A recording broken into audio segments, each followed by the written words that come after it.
coverage of the Senate impeachment trial over on C-SPAN 2. During a news conference at the World Economic Forum in Davos, Switzerland, President Trump this morning talked about the Senate impeachment trial. Here's what he had to say. Thank you very much. Please come on up, Roberto and Larry. Robert, Steve, come on up. Good afternoon. We've had a tremendous 2 days here. We'll be heading back right after this conference, and I've just concluded some additional meetings. We've had a lot of them, and Davos has treated us really beautifully. It's been a tremendous success. Everyone's talking about America's unprecedented economic success. It's really the talk of the town, so to speak. Since my election, America has gained over 7 million new jobs. The unemployment rate is now the lowest in over half a century. The average unemployment rate for my administration is the lowest of any U.S. president in recorded history, which is very nice. We have some good ones. We have some bad ones, too, by the way. Unemployment rates among African American, Hispanic American, Asian Americans has reached a record low in the history of our country, the lowest. African American youth unemployment has reached the lowest in the history of our country. So proud of that. African American poverty numbers have plummeted to their lowest rate ever recorded. Doing really well. Unemployment rate for women has reached the lowest level in almost 70 years. And the veterans' unemployment rate dropped to a record low. Unemployment rate for disabled Americans has reached its all-time record low also. These are incredible numbers, Rob. Workers without a high school diploma have received and achieved the lowest unemployment rate ever in recorded history. And that's so important. Without a high school diploma, we have a lot of great people that don't have a high school diploma, so we have record low unemployment. A record number of young Americans are now employed. We have the highest number of people working in our country that we've ever had before. We've never had anything even close. We're almost up to 160 million. And we've lifted 10 million people off of welfare. And you know all about food stamps. We talk about it all the time. But millions and millions of people don't need food stamps anymore. It's not that we've lifted them off, which we have, but they don't need them anymore. They have jobs. They're doing really well. The U.S. stock markets have soared, and they've reached the highest point that they've ever had. We've made at least $19 trillion in terms of wealth creation for our country beyond the stock markets. And we are now by far the biggest economy in the world. China would have caught us. They were getting very close. It was anticipated that in 2019, this is for many years, I'm not telling you any secrets, that by 2019, China would become the largest economy in the world, and right now we're much larger.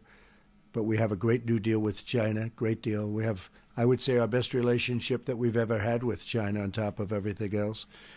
And we're starting phase 2. Phase 1 turned out to be much bigger than we anticipated because we have intellectual property protections. We have many of the financial deals and aspects of the financial deals that we wanted, we got done, and other things. In addition to the farmers, we've got the total complete package for the farmers.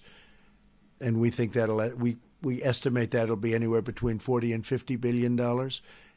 The number, I think, is going to be closer to $50 billion. The most they've ever done is 16. So we go from 16 to anywhere from 40 to 50 billion that they'll be purchasing. We're an economic powerhouse like actually we've never been. Jobs, factories, companies are pouring back into the United States. That's one of the reasons I've been in Davos is we have had conversations with other leaders of other countries where we've traditionally had tremendous deficits. I say you have to move factories and plants back here. They took a lot of them. They actually took a lot of them, and now they're going to move them back. They're not going to move them back. The companies are coming back because everybody wants to be here. But the countries also understand that we have to balance out our trade, and we're doing incredibly well in that way. And one of the people that was very important for me to meet from the World Trade Organization is Roberto Azevedo. and he is a highly respected man. He happens to be this gentleman right here. I thought I'd have him say a few words, but the World Trade Organization, as you know, I've had a dispute running with them for quite a while because our country hasn't been treated fairly. China's viewed as a developing nation. India is viewed as a developing nation. We're not viewed as a developing nation. As far as I'm concerned, we're a developing nation too. But they got tremendous advantages by the fact that they were considered developing and we weren't. And they shouldn't be. But if they are, we are. And we're talking about a whole new structure for the deal, or we'll have to do something. But the World Trade Organization's been very unfair to the United States for many, many years. And without it, China wouldn't be China. China wouldn't be where they are right now. I mean, China, that was the vehicle that they used. And I give them great credit. And I also don't give the people that were in my position great credit because, frankly, they let that all happen. But the vehicle was the World Trade Organization. And Roberto and I have a tremendous relationship, and we're going to do something that I think will be very dramatic. He'll be coming with a lot of his representatives to Washington sometime, maybe next week or the week after, and we'll start working on it. So I'd like to introduce just for briefly Roberto and say a few words on behalf of the WTO, and then I'm going to introduce Larry Kudlow to say exactly where we are in terms of our economy. Some of you know, but we've had some tremendous numbers just over the very recent past. So please, Roberto. Well, thank you, Mr. President, and I think it's fair to say that we have been saying for quite some time that if the multilateral system, if the WTO is to deliver it and perform its role in today's global economy, it has to be updated. It has to be changed. It has to be reformed. This is an agenda that is squarely before members. I don't think anybody in Geneva misses the point. I think they understand that the system has not been functioning properly in many areas. That's something that we're trying to address. I'm very happy that in the conversation today with President Trump, he agreed that this is something that needs to happen. The WTO has to change. We are committed to effect those changes, and this is something that we're serious about. And I am going to be, together with President Trump, as soon as possible, discussing what needs to change, what needs to be effected in the WTO, and we're committed to doing that. And of course, I will be talking to all the other WTO members, making sure that they all understand that this is serious. This is a path that we all have to be on together if we want to make the WTO relevant and performing to today's requirements, frankly. So thank you very much, Mr. President. It's an honor to be with you and with everybody else. Thank you. Thank you very much. Thank you. Larry, please. Larry Kudlow. Thank you, sir. So I think we're coming into the new year with a lot of positive momentum in the economy. And again, I want to repeat what President's speech yesterday. These are transformational free enterprise policies, lower tax rates, across the board deregulation, energy independence, and breaking down trade barriers for better deals for exporting. Just recently, we've seen all the confidence surveys are strong. Consumer confidence, business confidence, small business confidence. The huge stock market rally, which continues, is, I believe, a sign of business and consumer confidence and predicting an even stronger economy in 2020. Also, lately, housing markets are very strong. We've seen some huge numbers in new housing starts and existing and new home sales. That's a great omen. It's a leading indicator. And even with softness in manufacturing last year, we're seeing now the IHS market surveys for PMI manufacturing up 4 straight months for the U.S., and I think that's a terrific sign of a comeback. I think the president's trade deals have inspired a lot of confidence among large and small businesses, and I think it's going to add at least a half a point to GDP this year. I think we're going to be moving into the 3% zone. We still have to cope with the slowdown in Boeing. We'll see how that plays out. But I think USMCA and the China deals are going to add a lot to growth this year and the years ahead. And the great part about this to me, I've been around for a while, is when you look inside, look under the hood, in this growth spurt with 3.5% unemployment and virtually no inflation, which itself is a remarkable development, it is the American middle class, it is the American blue-collar middle class. They have the fastest wage growth, and in fact, the lower wage folks are getting the fastest wage increases, exceeding significantly from what their managers are making. And I would add also, as the president has indicated, in this stock market rally, I know it's commonplace to say it only helps a few rich people. That is just not true. Over half the households in this country own shares through 401ks and IRAs and brokerage accounts and so forth. You look at the numbers, and the CEA just published a great slide book on this. The bottom 50% has had a 47% increase in their net wealth, consumer net wealth, between home prices and share prices, and that is a booster rocket to this economy. It not only gives them confidence, it gives them some serious spending power, and consumer spending numbers bear it out. So ours is an optimistic message, and I think the president really carried the day in his speech yesterday.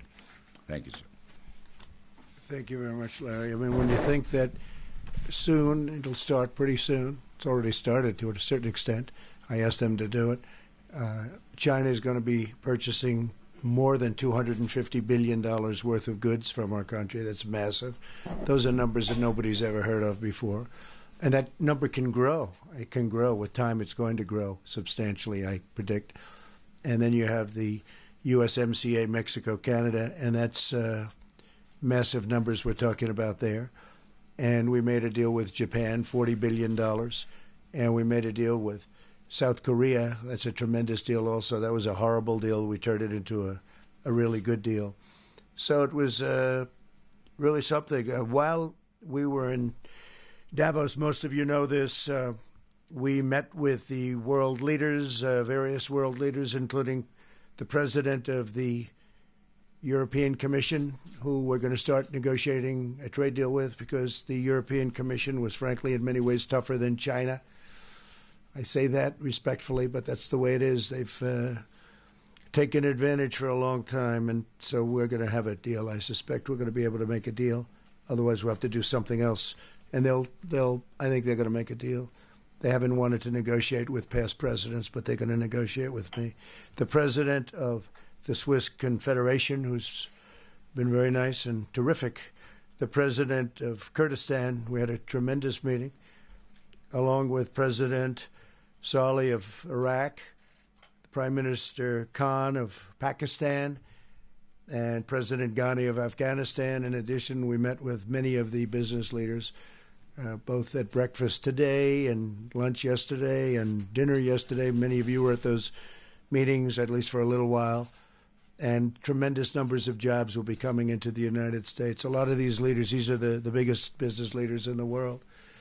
And this morning was very inspirational. I mean, these companies are really going to expand. And it was a request of mine, but what we did, we've been very good to them. They're all doing very well. And we have companies from Europe, companies from Asia now coming to the United States. That's where the action is, as one of them said. That's where the action is. So it's really been great. And now we'll be leaving and going back to Washington. Okay? Yes. Mr. President, I'm so sorry. Go ahead. All right. Mr. President, do you want to hear from witnesses in the impeachment trial? Your team has been a little inconsistent on this. Well, I'll tell you the way I look at it. It's a total hoax. It's a disgrace. They talked about their tremendous case, and it's all done, their tremendous case. They had no case. It's all a hoax. It's a con job, like Schiff. He's a corrupt politician. Now, I'll leave that to the Senate. The Senate's going to have to answer that. I have great respect for the Senate as a body and many of the individuals. I have great respect. So I'll leave that to the Senate. But this is the greatest witch hunt. This started from the day I came down with the future First Lady. The day we came down the escalator, this started. And I watched they've been driven crazy. You know what's driven them crazy? All of these record numbers on unemployment, African American, Asian American. You take a look, Hispanic American is numbers that nobody's even believing. They're looking at all of this. They're looking at this tremendous success, the likes of which they've never seen before in this country. They've never seen anything like this. And it's driven the Democrats crazy. As Congressman Green said, Al Green, he's a beauty. As Congressman Green said, we got to beat him by impeachment because we can't beat him in the election. And I hope that's true because, honestly, they can't beat me in the election. I don't think they can. I know what I'll be running against one way or the other. It's one of them. And I think we're going to do very well. But I think we're going to do well because nobody's done in the first 3 years, less than 3 years, because a lot of these numbers were taken from 2 months ago. They ended 2 months ago. In less than 3 years, nobody's done the kind of numbers we've done. So I'm going to head back and I'll be watching it, but it's really going to be up to the Senate. We're going to have them make that determination. Please. Yes, Mr. President. You were the keynote speaker here, but you shared some of the spotlight with a Scandinavian teenager, Greta Thunberg. Oh, that's very nice. Who you had said needs to work on her anger. She had some very harsh words. I didn't about say anger, I said anger management. Anger management, yes. Yeah. She had some very strong words here that the United States and other industrialized countries need to do more. Do you still feel that you're doing enough? You how old is she? She's 17 now. Oh, yes. That's good. But what is your response to her? She beat me out on Time Magazine. But did you hear from other world leaders and business leaders who said that they think that she has a message that No, I didn't, actually. But I would have loved to have seen her speak. I did not. No, not at all. I think aspects of it are, I think that some people they put it at a level that is, unrealistic to a point you can't live your lives. We want to have the cleanest water on earth. We want to have the cleanest air on earth. Our numbers, as you saw, we had record numbers come out very recently. Our numbers are very, very good. Our environmental numbers, our water numbers, our numbers on air are tremendous. We have to do something about other continents. We have to do something about other countries. When we're clean and beautiful and everything's good, but you have another continent where the fumes are rising at levels that you can't believe. I mean, I think Greta ought to focus on those places. But we are doing better right now than we've ever done in terms of cleanliness, in terms of numbers. We have a beautiful ocean called the Pacific Ocean where thousands and thousands of tons of garbage flows toward us, and that's put there by other countries. So I think Greta has to start working on those other countries. Mr. President. By the way, congratulations on your show. Thank you very much. They made a very wise decision. Thank you very much. We invite you for an interview whenever Oh, you're good. available. Can I ask you, just to be clear, and for future presidents, is abuse of power an impeachable offense? Well, you're going to talk to the lawyers about it, but I will tell you, there's nothing here. I had a very innocent conversation with a very fine gentleman from the Ukraine, and it was based on that. People don't even want to talk about the conversation. I got to watch glimpses in between all of these meetings that I just told you about. I got to watch glimpses of what is taking place, wasting time in Washington. And I watched, they don't talk about my conversation. They don't talk about my transcripts. Remember this, when Schiff made up the phony story and he repeated it to Congress and the world, and it was a totally phony story, then I released the transcript. There was supposed to be a second whistleblower. What happened to him? There was, wait, otherwise I won't do your show. Wait. There was supposed to be an informer. What happened to the informer? All of these people disappeared. And when they saw this transcript, they said, we got problems. But they went ahead because they were already there, because they had a phony, concocted story made up. So here's the story. Did nothing wrong. It was a perfect conversation. It was totally appropriate. The best lawyers in the world have looked at it. The Department of Justice has looked at it, given it a sign-off. There was nothing wrong. They never thought I was going to release the conversation. They probably didn't think we had transcribers or we had it transcribed or taped, but they never thought we were going to release it. When we released that conversation, all hell broke out with the Democrats, because they say, wait a minute, this is much different than Shifty Schiff told us. So we're doing very well. I got to watch enough. I thought our team did a very good job. But honestly, we have all the material. They don't have the I material. ask you because your attorneys say it's not. Alan Dershowitz says the framers of the Constitution did not permit impeachment on grounds like abuse of power or obstruction. They object with open-ended, vague criteria. So for future presidents, is abuse of power an impeachable offense? Well, it depends, but if you take a look at this, and from what everybody tells me, all I do is, I'm honest, I make great deals. I've made great deals for our country. Now we're working with the WTO. You're probably surprised by that, but there's been a long-term abusive situation to the U.S. I make great deals for our country, and they're honest deals. And when you read that transcription, and by the way, it wasn't one call, it was two calls. Nobody likes to talk about that. There was one call which was perfect, and then there was a second call, I guess a couple of months later, which was perfect. The president of Ukraine said it was perfect. The foreign minister of Ukraine said it was perfect. So if we have a transcription, we have the call, and we have the person on the other side of the call saying it was good. Now, here's the other thing. They got their money long before schedule. They got all their money. What nobody says is very important to me. Why isn't Germany paying? Why isn't UK paying? Why isn't France paying? Why aren't the European nations paying? Why is it always the sucker, United States? That's one. And the other thing I wanted to check very carefully, and is very important, is corruption. And we do that too. This was a perfect call, and I think we're doing very well.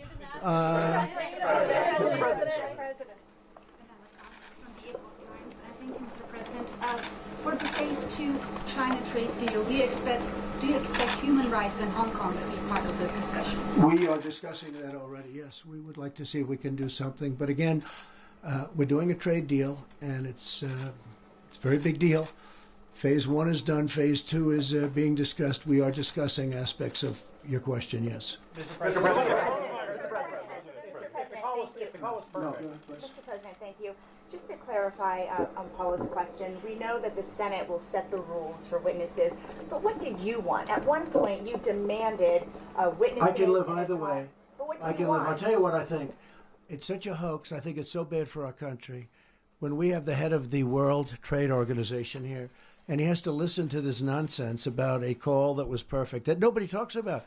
I never see them talking about the transcription. I never see them talking about the call because there's nothing to say. You read it. Somebody should just sit there and read it, and everybody's going to say, you mean that's an impeachable event? If that were impeachable, Lyndon Johnson would have had to leave office in his first day. Kennedy would have had to leave office his first day. It's a hoax. And you understand it's a hoax better than anybody. It's a hoax. And that's the way it is. Yeah, go ahead. Mr. President, a question on Iran. Initially, you said repeatedly to Americans that after Iran retaliated for the Soleimani strike, no Americans were injured. We now know at least 11 U.S. servicemen were airlifted from Iraq. Can you explain the discrepancy? No, I heard that they had headaches and a couple of other things, but I would say, and I can report, it is not very serious. So you don't consider potential traumatic brain injury serious? They told me about it numerous days later. You'd have to ask Department of Defense. No, I don't consider them very serious injuries relative to other injuries that I've seen. I've seen what Iran has done with their roadside bombs to our troops. I've seen people with no legs and with no arms. I've seen people that were horribly, horribly injured in that area, that war. In fact, many cases those bombs put there by Soleimani, who's no longer with us. I consider them to be really bad injuries. No, I do not consider that to be bad injuries, no. The EU trade deal, do you have any timeline for that? And if you don't hit that timeline, if there is one, are you automatically going to go to auto tariffs, or is there another avenue other than auto tariffs? Yeah, great question, actually. I don't have a timeline, but maybe I do in my own mind. They have to move relatively quickly, but they have to treat us fairly. The European Union was formed pretty much for this reason, I suspect. You know, if you really think about it, why was it formed? They formed their airplane company, which does very nicely, and now is doing better than ever because Boeing has not had a good time of it. They better start recovering fast. I hope they do. They have some good people in there now. They have great people in the company, but they have some good people leading it now. So hopefully that'll be taken care of. But I know I have a date in my mind, and it's a fairly quick date. And if we're unable to make a deal, then we'll do even better. We'll do even better. But they haven't treated us right. Look, the United States has been losing $150 billion and more for many years. $150 billion. More. I mean, really more than that with the European Union. They have trade barriers where you can't trade. They have tariffs all over the place. They make it impossible. They are, frankly, more difficult to do business with than China. We have a great relationship with China now. We had some testy moments, very testy, beyond testy. Worse than a lot of people would understand. But we got it done, and I think phase 2 will go nicely also. But with the European Union, and frankly, I'll be honest, I wanted to wait till I finished China before I went to work on, respectfully, Europe. But Europe, you know, is so beautiful. I guess a lot of us come indirectly from Europe. Isn't that nice? But they are actually more difficult to do business with than China. All you have to do is ask Boris. But I think Boris is going to be okay, too. I think he's going to come out great. I think he had a lot of guts. He's done a terrific job. I think he's in a good position, which they would have never been able to do before Boris. I have a date. I have a very specific date in my mind. Before or after the election? Your election? Before. I think we'll have a deal before. With the EU? Yeah, I think so. They have to do that. I mean, I don't want to, look, I'm not saying it from strength or from weakness. I'm just saying they have to do it. They wanted to make a deal, our nation, our country, wanted to make a deal under President Obama. The EU refused to talk to them. And then they said, no, we like it the way it is. Of course they like it the way it is. They're making $150 billion plus, right? And as you know, President Bush was desperate to make a deal. They wouldn't even talk to him. Me, they're talking to. And we'll have a deal. If we don't have a deal, we'll do even better. Yes, President, is it true that you're considering extending the travel ban? And if so, yes. To which countries? So we have a travel ban. It's a very powerful ban. And a lot of, I heard a reporter recently say, he lost the ban in court. They didn't say that we won it in the Supreme Court. I'd say that's a little deceptive, John, wouldn't you? He said he lost the travel ban. I didn't lose the travel ban. The travel ban was lost in the lower courts and won in the Supreme Court 2 years ago. No, we're adding a couple of countries to it. We have to be safe. Our country has to be safe. You see what's going on in the world. Our country has to be safe. So we have a very strong travel ban, and we'll be adding a few countries to it. Could you give us a hint about the region or the country? Well, it's going to be announced very shortly. Okay? Mr. President. John. Yeah, John. Thank you, Mr. President. In regards to the proceedings going on in the Senate, would you like to see this over quickly? Would you like to see a thorough examination of the facts? What did you make of the dust-up between the White House counsel Pat Cipollone and Gerald Nadler last night? And are you absolutely against John Bolton testifying? Well, you're asking a lot of questions. First of all, Gerald Nadler, I've known him a long time. He's a sleazebag. Everybody knows that. Pat Cipollone is a high-quality human being. I was very impressed with Pat. He had great emotion yesterday. Pat's a brilliant guy, but I've never seen that emotion. And that's real emotion. That's because he knows this is a hoax. And I was very proud of the job he did. I've known Jerry Nadler for a long time. He's opposed many of my jobs. I got them all built, very successfully built in New York. But so we have yet another fight. Isn't it amazing? Isn't it surprising? Isn't it amazing? But if you look at other aspects or other parts of your question, I think that I would rather go the long way. I would rather interview Bolton. I would rather interview a lot of people. The problem with John is that it's a national security problem. You can't have somebody who's at national security. And if you think about it, John, he knows some of my thoughts. He knows what I think about leaders. What happens if he reveals what I think about a certain leader and it's not very positive, and then I have to deal on behalf of the country? It's going to be very hard. It's going to make the job very hard.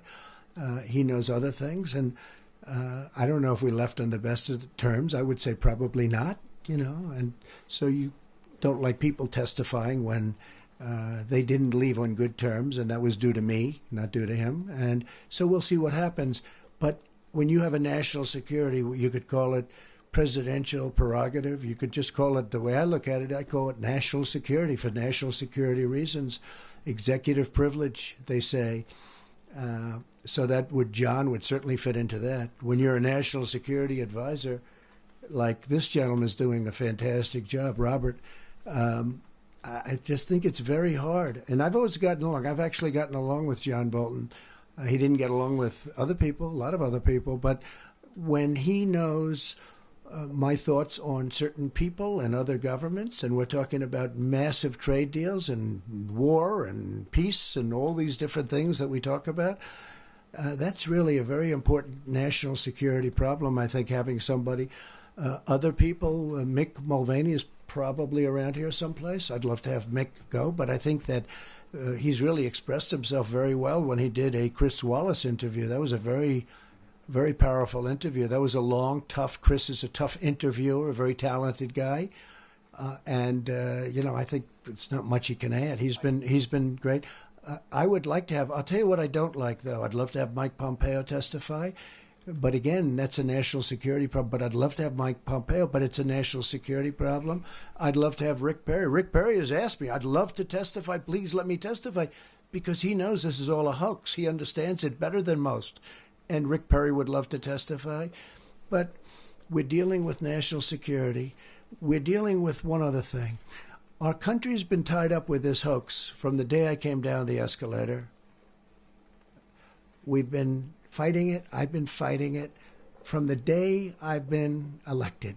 I would say probably long before. It could be long before I came down the escalator. That some people have said that, which is hard to believe. Wait, John. It's hard to believe. We've been fighting this. I would rather have, personally, I'd rather go the long route.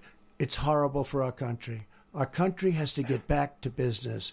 We have people that are corrupt, like Adam Schiff, who misquotes, I don't mean misquotes, makes up a statement. He had no idea that I was going to release the transcript. He never thought I'd do that. And for that, I thank the president of Ukraine, because we got their approval. He had no idea I was going to do that. But these are corrupt people, some of them. And some of them are just playing the political game. But if you look at the poll numbers, my poll numbers are the highest they've ever been. If you look at the funding numbers, if you look at what the money raised by the Republican Party has just set a record. Nobody's ever done this before. It's because of the impeachment hoax.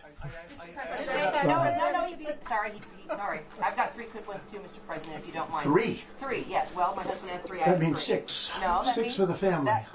Thank you very much. Thanks for Go ahead. appreciating the family. Do you plan to show up in any way, shape, or form at your trial? Number 2, you called Kenneth Starr a disaster in the past. Do you still feel that way about him now? And 3, Lev Parnas has come forward and said that you knew everything that he was doing in Ukraine. He's a con man. Okay. So ready? Let me answer that one. I don't know him. Okay, other than he's sort of like a groupie. He shows up at fundraisers. Okay, so I don't know anything about him. I watched Rudy. Rudy is a terrific person, great crime fighter, the best mayor in the history of New York City by far, solved the crime problem in New York. And I think it's very unfair the way the media has treated Rudy Giuliani. I will say this. Parnas, I don't know, other than he probably contributed to the campaign along with tens of thousands of other people. And I was this weekend, I was taking pictures with hundreds of people. They contribute to the Republican Party, and I stand there and I take pictures, and every once in a while I look at somebody, I say, gee, I wonder when that picture is going to be in the New York Times or the Washington Post or on Fox. So it's one of those things. I think Rudy is a high-quality person. So why is he not on your legal team? Why is he because not? Because I don't want there to be a conflict. I'd love to have Rudy on my team, but he could be a witness at some point if this whole sham continues. I would love to have Rudy on the team. Rudy is on my team, just so you understand. But I'd love to have him up there. But it could be that he'd have a conflict. It could be. But Rudy Giuliani is somebody that I think the press has been very unfair to. Greatest mayor in the history of New York, think of it, and one of the greatest crime fighters of the last 100 years. And he hates to see what's happening because he knows corruption really better than anybody. Okay, go ahead. And Kenneth Starr, how do you feel about So that? Ken Starr is a terrific man. I did make that statement because, frankly, I didn't think that Bill Clinton should have been impeached. And I thought it was terrible. I didn't know Ken Starr, but I didn't think that Bill Clinton should have been impeached.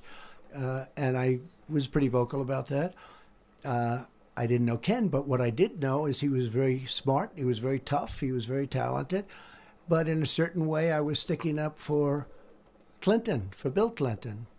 And, I sort of still feel that way. I mean, what he did was nothing good. There was a lot of lying going on. There were a lot of things, a lot of bad things. Now, with me, there's no lying. There's no nothing. They have nothing. They don't even have a crime. They say there's the only one that's ever been impeached, and he didn't commit a crime. I didn't commit a crime. And then you get into high crimes and misdemeanors. But I didn't commit a crime. So, no, I have great respect for Ken, but I didn't think, frankly, that Bill Clinton should have been impeached. So what do you think? Will you show up at your trial any day? I'd love to go. Wouldn't that be great? Wouldn't that be beautiful? I don't know. I'd sort of love sit right in the front row and stare at their corrupt faces. I'd love to do it. I don't know. Don't keep talking because you may convince me to do it. Do you think Cipollone and Sekulow would want you there? I think they might have a problem. Mr. President. I think they might. And by the way, I think they've done a really good job. And I think the other side has so lied. I watched the lies from Adam Schiff. He'll look at a microphone, and he'll talk like he's so aggrieved. These two guys, these are major sleazebags. They're very dishonest people. Very, very dishonest people. When somebody will make up a statement that I made, when you remember the statement 8 times, quid pro quo, 8 times. Think of it. How can you say 8 times? That would mean I was asking somebody 8 different times for the same thing. What kind of a conversation would that be? If you asked once, that'd be fine. If you asked twice, that'd be. How can you ask 8 times? They would say you're a Looney Tune, right? And then he said, I think he finished by saying, don't call me, I'll call you. That I said that. He made that statement. Don't call me, I'll call you. And he didn't say he made it up. Now, ultimately, he had to, in a sense, apologize. He can hardly apologize, but he had to apologize because, fortunately, we had a tape. We had the transcripts. I am so happy that I had the transcripts because it showed he's a liar and he's a fraud. And they continue to just go on and on. But this has happened to me with the Russian hoax. This has happened to me. I called it the witch hunt, greatest witch hunt in American history. And the Mueller report, which exonerated totally. There was no collusion. After all that, 2 years, there was no collusion. And then what happened? Jill Stein from the Green Party gets called a Russian agent by Crooked Hillary. And then Tulsi Gabbard, I don't know either of them, but I know they're not Russian agents, gets called a Russian agent. This is what these people do. They demean, and the press plays in because the press largely is their partner. And you know, one thing, if we could straighten out the press in our country, we would have a place that would be so incredible. The press is so dishonest, so corrupt. I read it all the time. Stories. I don't mind bad stories. I deserve bad stories sometimes. But when I do something great or good, let it be written about good. Same thing with other people. The corruption in the media, as I call it, the fake news media, is unbelievable. And hopefully everybody's going to sort of learn a lesson. People got Pulitzer Prizes for their coverage of me. And it turned out they were totally wrong. Other people, Sean Hannity, Rushbo, a lot of great people, a lot of great writers, they got it right. They didn't get Pulitzer Prizes, but they got it right. The Russian hoax was a terrible thing. The dossier was a phony deal paid for by Hillary Clinton and the DNC and used in the FISA courts totally illegally. No, it's a terrible thing that happened. This was a takedown attempt at a sitting president of the United States, and we caught them. So let's see what happens. Mr. President, would you consider delaying the State of the Union if the impeachment trial has not? I don't see it. No, I don't see it. No, you know, a very excellent writer, Bob Woodward. I guess he's doing another book on Trump, but this time I'll actually give him an interview. He said, "You're enjoying this, aren't you?" I said, "No, I'm not enjoying it." He said, "No, you act like you're winning and you won. You're actually enjoying it." I said, "I'm not enjoying it." I'm doing it because it's very important what I'm doing. I consider what I've done here with this whole witch hunt from day one, with the insurance policy, with the horrible statements made between Strzok and Page and McCabe and Comey, who lied to Congress and did so many other bad things. He lied and he leaked. When I finish, I think that this is going to go down as one of the greatest things I've done for our country. These are bad, corrupt people. These are bad people and very bad for our country. Thank you very much, everybody. Thank you. Thank you very much. Who's paying for your private lawyers, Mr. President? The taxpayers or you?